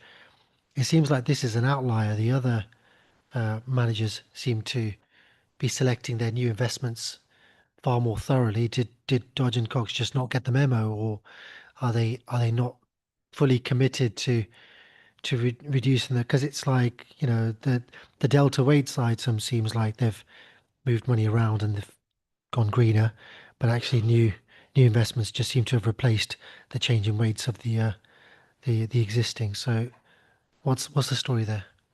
Yeah, so Dodge and Cox are a value manager, so they're looking for companies that are undervalued for whatever reason, and that's their primary driver for assessing them. So when they acquire those companies, then they'll engage with them and they'll work with them. They have a policy, like all our managers do, that's cognizant of the RI policy of the committee. So they will work in that direction. We'll, again, when we come to look at individual companies, we'll see that a chunk of them are going to be assigned to Dodge and Cox because they're playing in that spectrum of the market that's likely to have those more carbon intensive. The ambition, or what you hope, is that by working with those companies and investing in them, there's a sizable investor that they will start to engender that improvement in carbon footprints in those companies as they move forward. So it's part of the engagement that they will have with those companies. And if they're not having that engagement, that's part of our responsibility, which we'll come to in the next section, where we'll say, right, actually, these are the companies that we have identified that are a small number of companies are adding a huge amount of carbon footprint. What are you doing? How are you engaging with those companies, and what are you doing with it? And we'll cover that in the next private session, if that's okay. Thank you. I'm just going to ask unless there's any other burning questions. I'm in interest of time, but I'm just going to ask one question about the reporting and indeed the next steps. Quick question. We're obviously highly reliant on the official published reports by the companies in which we invest. You're talking about a bit of engagement with the private market managers and so forth, which is very good. What can we do to, first of all, improve the quality of data, or the reliability? The quality may be absolutely right, and particularly with regard to Scope 3 emissions, because that is a dark area which really is not reported very well by anybody, and is a bit of a hole in our own assessments. In terms of data, in the end, we're at the mercy of the data providers. The way you get better data is to demand more of it, and that's essentially what we've been doing. So when we started this journey a number of years ago, it was really all about listed equities, and there was a limit to the information that was given, and some of it was estimated. As we go through time and investors request more, which is funds like ourselves going towards the managers and asking them more, and them engaging more with companies and data providers, that amount of data will just continue to increase and will improve as we go forward. In terms of your second one about Scope 3, Scope 3 is much more complex than Scope 1 and 2. And so again, one of the challenges there is obtaining more data, but also understanding the interactions of those data and how you collect it in the right way.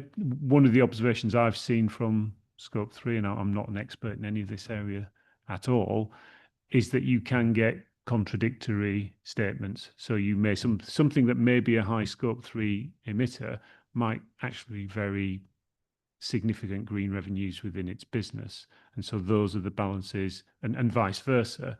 And those are the balances that you need to take account of within Scope 3. So it's a more challenging problem to evaluate and to actually deal with. It's for coordination with other funds and indeed through the pool, so Yep. that we can actually have more strength in asking for this information. Yeah, there's an aggregation, and there's an aggregation going on lots of different ways here in terms of, so Mercer itself aggregates across all its clients and across its managers, and everything that we do, the managers we engage to, we pop these principles into it, and we want to understand what they're doing. So that's embedded into what we do. As funds, you're part of a pool, you're going to be part of an even bigger pool. You're actually part of a very large movement with a huge number of assets under management. So all of that adds momentum in terms of making change. And again, we all want to charge ahead down the road, but unfortunately, the improvements will slow. They will happen and they will continue, but they'll just be slowly progressing. As an accountant, I'm not unaware of the costs of providing data, particularly data that would be difficult to collect. So, but we need that information if we are to sensibly achieve the target that has been set, which the world at large wants to achieve. So, yes, sorry. Thank you. This is more of just a general comment. So this is the first time I've seen this report. I think it's an excellent report. I'm sure you started from a position where you had nothing and you were given a scope, and then you've sourced a lot of data. You've got in 1.3, it talks about absolute emissions, carbon footprint, implied temperature rise, weighted average carbon intensity, and this carbon footprint per $1 million invested. I can only imagine the amount of information and data you need to compile, compose, and calculate to be able to give us charts that you are giving us. And especially the ISC meeting in February 2022, when you talk about implied temperature rises of 3.1 degrees. Now, anyone who knows what the catastrophic temperature rises of sea level are knows that that's a very, very dangerous number. And it's comforting to see, so maybe in the restricted pack, some of the numbers are quite a bit lower than this, but it's always good to have that human comparison of what that actually means. And I'm sure you guys are aware of it. And then the slight, throwback to item 4 again. I mean, this is exactly the kind of metrics we'd look to be implementing when having an ethical investment policy around divestment from companies that invest in countries that are committing war crimes. For example, you'd say we'd want a 5 or 10 year divestment period. We'd want, number of illegal deaths per $1 million invested, exactly those kinds of things. I appreciate some of the members might be tired of hearing it, but it's important. And I wanted to highlight how good this report was. And this is almost like a template of the kind of thing that we should think about emulating. Thank you. Thank you. If there's nothing burning, I'm going to ask us to note this report from Mercer, including noting the decarbonisation progress that we talked about, and note the next steps outlined, which is in, well, I've got it on slide 55, but I think it's in the main body of the report as well. So noted, everybody. Thank you. Let's move on to the last item in the public section, which is the report on the Cambridgeshire Pension Fund Quarterly Monitoring Report. I'm going to ask Chris West if he's still here with us. I'm still here, Chair. Thank you. Now, again, if there's any aspect of this that appears in the confidential section, please indicate whether you want to ask a question on it now. It won't preclude you asking later, but please don't raise it in the public section. Thank you. Chris. Thank you. So I'll start on page 100 of the meeting packs, which is the two market index charts, to provide some context around the market backdrop. So Q3, which is the chart at the top of the page, there was continued positive momentum for equity markets. So the left-hand side of that chart, you'll see lots of positive bars with numbers, positive numbers there across the different regional equity markets. And that equity market strength has been driven by all of the trends that you'll have seen in the financial news. So lots of optimism around artificial intelligence, the expectations of productivity gains, and that will lead to more profit for lots of the tech companies that have been investing very heavily in AI. So it's been a very tech-led rally. The technology sector has, and the US in particular, has led that rally over Q3. There's also been some easing of concerns around tariffs. So Q2 started with President Trump's tariff announcements. They were then paused. And what we saw over Q3 was a number of trade deals reached. And I think the worst case scenarios have been ruled out. So a pretty positive market backdrop in Q3. That optimism carried through to other risk assets. So if we look at growth bonds, and what do we mean by growth bonds? High yield bonds, emerging market debt, and they're the types of assets that the fund holds in its multi-asset credit mandates. So again, a positive quarter for those types of assets in a risk-on type environment. It's been a slower period for private markets, so property, private equity, and infrastructure, and I'll come into that in a little bit more detail. And a negative quarter for gilts, so negative returns for fixed and index-linked gilts, for all the reasons that Jonathan talked around earlier, around rising yields. And when you compare Q3 to the last 12 months on the bottom, it's very similar trends: strong equities, positive returns for growth fixed income, negative returns for gilts, and a slower period for private markets. So moving back one page to page 99, what does this mean for the fund at very high level position? So on the left-hand side, what we saw is growth in assets, largely driven by the fund's equity portfolio. So the fund's asset portfolio grew by 181 million in Q3 and has grown by 374 million over the last 12 months. It's likely to have been an environment that was positive for funding positions. Clearly, asset growth is the numerator in that funding level calculation, and liabilities, given the link to gilts, are likely to have fallen as well over the quarter. You'll note the funding level at the last valuation of 125%. In previous reports, we've included estimates, but given the valuation is ongoing, and that funding level at March 2025 will be restruck based on new assumptions, it's not been included in this report. In the centre, we've got asset allocation. So there were two key activities over Q3. The first being the transition from JO Hambro to Baillie Gifford. So that's around 330 million of assets moved between those two managers. And the second being a rebalancing trade. So 100 million was moved from passive equity to passive gilts. And I think this comes back to Councillor Ali's query earlier around that rebalancing process. And just to provide another piece of context there, that's not automatic. That is a considered rebalancing trade. So that follows Mercer and officers considering what the overweight positions are. And it was decided that given the extent of the equity overweight, it made sense to bank some of those gains and protect against the risk of being too exposed to equities. When we consider the positions at the bottom of that segment in the middle, equities are still overweight. So despite rebalancing, they've continued to roar on given those positive returns. So they're the most overweight asset class. Fixed income is slightly overweight, and the key underweight is the alternatives portfolio. Performance on the right-hand side, so positive return over the quarter of 3.9% for the fund. That's slightly behind the benchmark return of 4.7%, and I'll dig into some of the reasons there. But the key contributors are shown at the bottom of that segment. So Longview, one of the fund's active equity managers, significantly underperformed the benchmark in Q3. That was partly offset by positive performance from Baillie Gifford, so the new growth manager.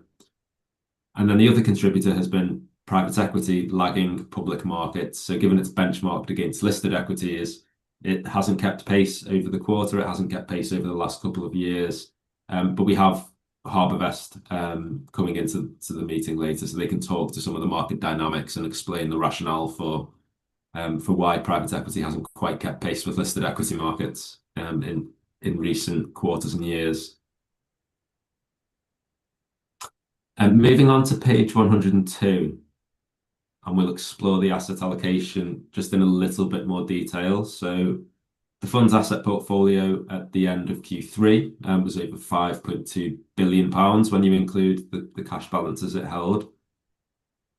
It's now been around 2.5 years since the fund set its existing strategic asset allocation on the left-hand side. The result of the previous review was an increase in allocation to property and to infrastructure, and a number of actions have been taken to move towards that new strategic asset allocation over the last couple of years. When you look at the right-hand side, so global equity does remain overweight and government bonds slightly overweight as well. The two key underweight positions are those areas where we increased the allocation at the last strategy review. So infrastructure, almost 2% underweight. Worth noting that there's a 1% commitment to IFM that's waiting to be drawn down. So that will address a large proportion of that underweight, and that's expected to be drawn down into that portfolio early in 2026. And the second area is property. So property returns have been flatter over the last couple of years. So as equities have rose, that's pushed property into a more underweight position. So that's an area that may need further commitments in future if it's to achieve the 12.5% strategic asset allocation. And of course, that's subject to the strategy review and subject to the fund retaining that 12.5% target for that asset class. But certainly some action that will need to be considered to achieve or to address those underweight positions. At page 103, the following page covers performance again at a high level. So looking at the different asset classes, and we break it down into the headlines. No surprises that equity markets have been the driver of positive growth over all periods. So moving across to the 5 years. I guess an important point to highlight is that it's been a very strong, almost exceptional period for the asset class for equities. Longer term assumptions for equity market returns will be closer to 7 to 8% per annum. So really that 12 to 15% that we've seen over the last 3 to 5 years is exceptionally strong. And fixed income or bonds, the returns are broadly flat, depending on which period you look at. So slight positive, slight negative returns, but broadly flat. And alternatives, modest positive returns. So they have contributed to the fund's growth and asset values, but not to the degree that equities have. And I'll just spend a little bit of time on 2 final slides in the public section in terms of the detailed manager return. So page 107 sets out a bit more detail on the equity and the fixed income portfolio. And I'll just walk through some of the key points and try and draw out some of the key points here. So active equities, so the fund's active equity managers, Dodge & Cox, Baillie Gifford and Longview. A reminder that they all invest in or all follow different investment styles, so they're expected to exhibit different patterns of performance to complement each other. Dodge & Cox are the fund's value manager. They were slightly behind the value index over Q3. But when you look at the longer term returns, that they're ahead of the value index over 3 years and 5 years. So they've supported growth and performed their role strongly for the fund. Baillie Gifford are the new investment manager, and they were appointed partway through Q3, which is why the benchmark return of 4.4 looks quite different, because that reflects only the period of that quarter that the fund was invested. But they had a strong part quarter, outperforming the global equity index. As a reminder, they have a very strong growth focus. They tend to have high exposure to technology sector, to some of those sectors that and industries that should do well through the AI boom, such as semiconductor stocks. And they have really led markets higher. So they've been it's been a tailwind for Baillie Gifford's portfolio. And Longview, so Longview are the fund's quality manager. They have over the past 12 months or so been significantly underweight to tech and held no exposure to the semiconductor industry for parts of the year when that industry really did perform very strongly. So that's a key detractor versus the index, and that's the reason why Longview's portfolio over the quarter and over the year has struggled to keep pace with the index, because it's been underweight in those key sectors. Passive equity, so UBS and Osmosis, we discussed earlier in the ACT report. As a reminder, they're not pure passive mandates, so they do tilt the portfolio to reflect their views and their analysis and their quantitative analysis around climate risk. UBS's portfolio, actually those climate tilts have added value, so you'll see that it's 1% ahead of its index over the year. So the climate tilts within that portfolio have added value versus the broader index. Osmosis also follow an approach where they construct their own index. They've been in line with that particular index, but the index has underperformed the global equity index. So a reminder that the Osmosis mandate does not invest in fossil fuels, and that's been one of the factors that's led to their particular index being behind the MSCI World Index. And fixed income at the bottom of that page, fixed income returns have been broadly flat, but there's a lot more going on under the bonnet. We've got the combination of gilts, which have delivered negative returns as yields rose. And then we have the multi-asset credit portfolios, which are the riskier bonds that have performed strongly and delivered growth in the market environment that's been favourable for that style. And then I'll wrap up on page 108 before I pause for any questions in public session. So this covers the alternatives portfolio, and again we can break this table down into chunks. The first is property, so the first 4 managers from CBRE down to M&G are the fund's property managers and mandates, and they've delivered small but positive returns over the quarter and similarly over the year. Those returns have really been driven by income from the underlying property assets rather than capital values, which have been relatively steady, and we've not seen growth in capital values over recent quarters. Private equity, the next 3 managers, so Adam Street down to Foresight. The 2 global managers, Adam Street and HarbourVest, have seen over the long term, over 5 years, very close to listed equity-like returns, so strong growth of around 12 to 13% per annum. But as you move towards the left-hand side, those managers have seen a slowdown in those returns, and it's been a more challenging environment for private equity, and I'm sure HarbourVest will explain the background there. Foresight, as the UK-focused mandate, that's had a much stronger, more recent past, so very strong returns coming through over the quarter, 1, 3 and 5 years. And then finally, infrastructure. So infrastructure portfolio has delivered broadly positive returns. And when you aggregate all of those mandates from UBS down to JP Morgan, the portfolios have delivered not far from the 8% benchmark return. I'll pick out strong returns from IFM and JP Morgan, particularly over the 1 and 3 years. And they make up around 4% of the fund's total assets. They're the larger global open-ended infrastructure mandates. And there have been some pockets of weaker returns in the UBS infrastructure. I think we discussed it at the last meeting. But for context, that's a legacy portfolio. It's around 4 million invested, so 0.1% of fund assets. So it's not really having much of an impact at the top line.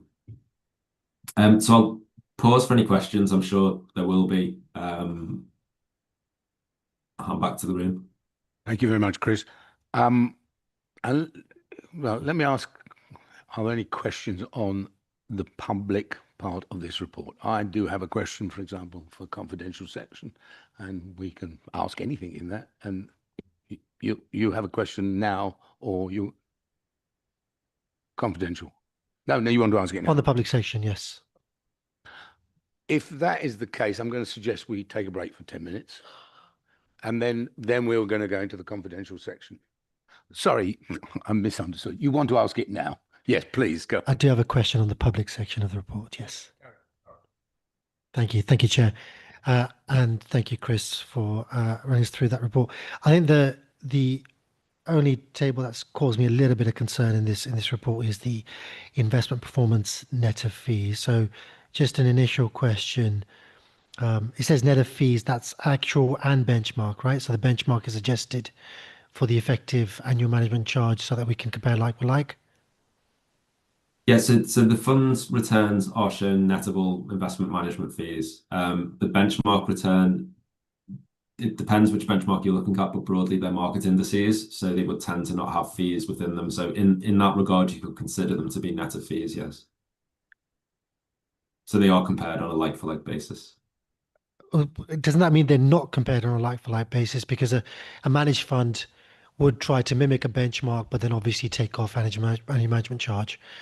If you've got a benchmark, would you not just take the benchmark and then take off, let's say your weighted average charge is 0.9%, you take off 0.9 from your benchmark? Because right now we're looking like we're not quite tracking benchmark across all asset classes, across all time periods.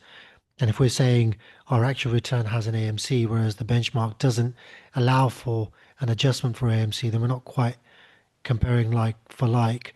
And then just linked to that as well, you also mentioned there's a bit of an asset tilt in each one of these funds where we might have like a climate tilt. We're trying to avoid 1 or 2 companies that we know are particularly bad carbon emitters, for example. In that instance, do we not have the ability to do benchmark less X? Do we not have, like you say, the MSCI's global index? Can we not do MSCI's global index minus, and then maybe 3 or 4 key polluters that we've chosen to not invest in, just to give us a more like for like? Because I feel like if we've done that, then these numbers are concerning, because we're tracking at least 1% below benchmark. Even at the 10-year level, we're over a percentage point behind benchmark on total returns. And on a fund of 5 billion with an average duration of 25 years, you're talking about 15 to 20% difference in terms of endpoint asset values. So it's significant that gap. Although it looks like 1.1%, it's actually significant. Yeah, I'll try and address the fee question and the fee point around benchmarks first. And I don't believe that's a factor that's feeding through to the underperformance. And in most simple terms, if you have an equity manager that's measured against the bench and a global equity benchmark that delivers a 10% return over a period, and that investment manager delivers a return of 11% before fees, and you're paying fees of 1%, then you will get a 10% return in line with the benchmark. And so we're stripping fees out of the manager returns. but the benchmark return is there's effectively no fee to factor in. So that's a pure market cap return on the underlying portfolio. So one thing we could show in reporting, and some of the funds do follow this, is to show gross of fees returns. But what really matters for the fund, and the reason we focused on showing net of fees only, is what really matters is what the fund managers are delivering after they've been paid. So that's why we focused on net of fees. But I don't believe that the fee element is a factor. When you look at the performance, and we have discussed it at previous meetings, that benchmarking is a challenging area because you want to set benchmarks that are relevant to the asset class and that hold managers to account appropriately. But they do need to be challenging. And in some cases, over certain market periods, a benchmark can be largely unachievable. And I'll go back to the report to try and draw out what that might look like. So one example would be private equity. It's a great example to use. And if you look at page 108 over the 3-year period for Adams Street and Harbourvest, they're being measured against a benchmark of 14.2% per annum. And that's because over the long term, we expect private equity to deliver a return above listed equities because you're taking on complexity risk and a liquidity risk. Now, over the last 3 years, listed equity markets have roared on for all of the reasons that we've discussed. It's been an exceptionally strong period. So that benchmark is super challenging and really high. And what we've seen in that 3-year period is interest rates rise, lots of uncertainty that has impacted the private equity market, and deal flow and exit activity. All of those factors have a drag on returns. So over that particular period, I would say that benchmark return is largely unachievable for the vast majority of private equity managers, and that feeds through to the underperformance. So that's the area I think to focus on, is that yes, there is underperformance, but hopefully understanding why that underperformance comes through is as important as sorry, hopefully that's clear. Karen. Thank you. Thank you. Karen, quickly. Sorry, I don't think that's clear at all. The way you've talked about a benchmark there is like a target. And my understanding of a benchmark is what everyone else is achieving. Or let's say you benchmark a managed fund against a what do you call them? It's gone out of my head now. A passive investment fund. So if you've done worse than the passive investment fund, you know that your managed fund is not doing terribly well. So you've really kind of confused me now as to what those benchmarks are. I mean, I have to say, I agree completely with Imtiaz Ali's point that we are below what the benchmark is, which to me is what everyone else is achieving, and we're not achieving that. So perhaps you could explain a bit more what the benchmark is, please. Yeah. So the convention. Sorry, shall I take it, Chris, or you want to take it? You can take it if you're in the room. You say what you think then, but I'll basically address the point. So there were 2 ways originally benchmarks were done on all investment funds. The first one was peer group, which used to be the way that all pension schemes were driven in the 90s and beyond.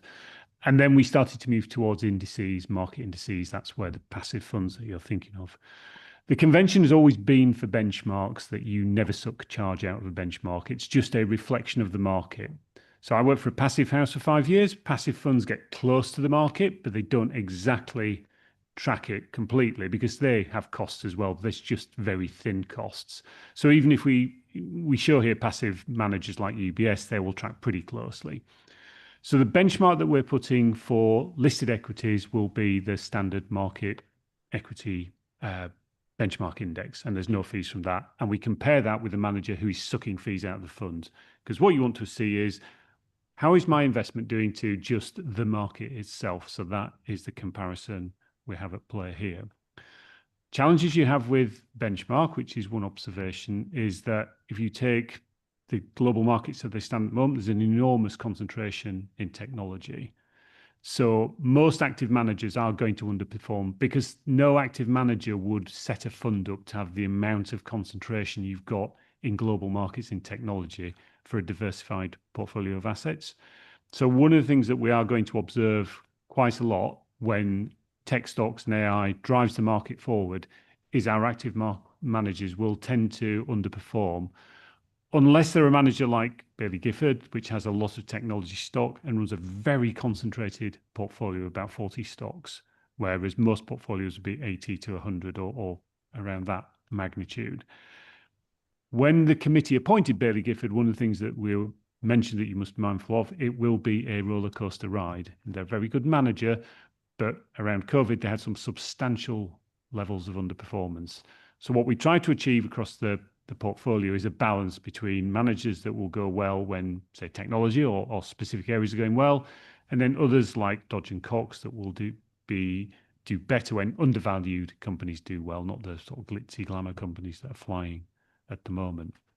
So you try and balance all that and look at the charges they took out and then compare that against the benchmark. The other factor to always be aware of these benchmarks is their rolling periods of time. So actually you can end up being much better performance, not because you did particularly well in this quarter, because a really horrendous quarter drops out 3 years ago or 5 years ago. And this is one of the things that you'll see regularly with inflation prints. When you measure it on a 12-month basis, inflation drops not necessarily when everything's down in the system, is when the price of oil jumping 10% 12 months ago falls out of the equation. So that's just trying to explain the mathematics of it alongside the way that it's built up and what we're trying to manage, and then how we're trying to mitigate against that risk of underperforming.